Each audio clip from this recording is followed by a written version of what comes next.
If you need to run a refund or a void, you can do that through the virtual terminal by going to credit cards or electronic check, depending on which one you're doing, and do void or refund. In either case, you're going to be taken to a page that asks you for a transaction ID. You can either paste this in here, and it's going to be the same on the capture page, or you can search.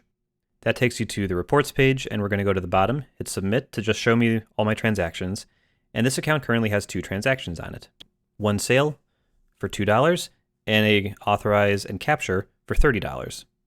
I'm going to go to this $2 transaction and click into the transaction ID.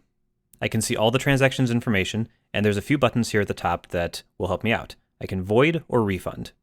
Because this transaction was run today and is currently in a pending settlement status, I can still void it. After settlement is run, the void link will disappear from here and you will no longer be able to void, but a refund will always be available.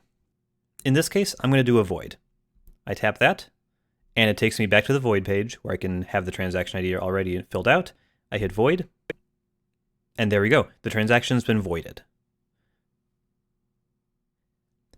When I go back to my reports, I can see a void action is now associated with this transaction, and the status is canceled. If I go back into this transaction ID, you can see the options to void and refund are gone because this transaction has already been voided and no further actions can be taken. Now let's look at a refund. I've got an authorization and capture. When I go into the transaction, I have those same 2 options, but I'm going to run a refund this time. On a refund, it'll automatically fill out the transaction ID, and I also have the amount here. So while a void will always get rid of the entire amount of the transaction and essentially attempt to erase the transaction from happening, a refund is a second transaction that your customer will see.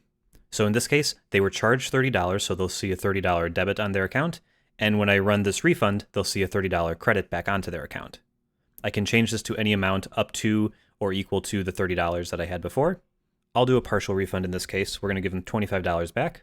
I can see the merchant-defined fields that I had selected, and I can send an email receipt if I'd like. If I'd like them to get an email, if there was an email address associated with the transaction, I could send an email to them showing them the approved refund. I'm going to hit refund, and there we are. It was successfully refunded. And you can see the amount of $25. When I go back to my reporting, you'll see the original authorization and capture still here, and they're still in an approved status, but now I have a new transaction for card refund.